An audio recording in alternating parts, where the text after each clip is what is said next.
নমস্কার বন্ধুরা, নতুন একটা ভিডিও নিয়ে চলে এসেছে। আজকের ভিডিও হচ্ছে পান্তুয়া ভাত। সকালবেলায় খেতে যা ভালো লাগে, পেটটা পুরো ঠান্ডা হয়ে যায়। তো আমি পেঁয়াজ, শুকনো লঙ্কা, নুন দিয়ে ভালো করে পান্তুয়া ভাতটা মাখিয়ে নেব। সাথে ভাজা আমি নিয়েছি কুমড়ো ভাজা, আলু ভাজা আর ডিমের অমলেট একটা বানাইছি। মেয়ে বলে একটা অমলেট করে দিও, তো একটাই বানাইছি, আমি খাবো না, মেয়েরই দিলাম। আমার তো পান্তুয়া ভাত হলে আর কিচ্ছু লাগে না বন্ধুরা। এই পান্তুয়া ভাতের জলটা খেয়ে পুরো সারাটা দিন পেটে ঠান্ডা থাকবে। গরম পড়িছে, পান্তু না খেলে কি হয়।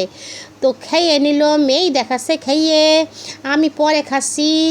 তো দেখুন বন্ধুরা, খাইয়ে তো বলছে খেতে বড় দারুণ হয়েছে। তো বলছে আরেকবার খেয়ে দেখি কেমন লাগে। মজাই মজা বন্ধুরা, সকাল সকাল যদি পান্তুয়া ভাত পাই, খেতে লাগলো দারুণ।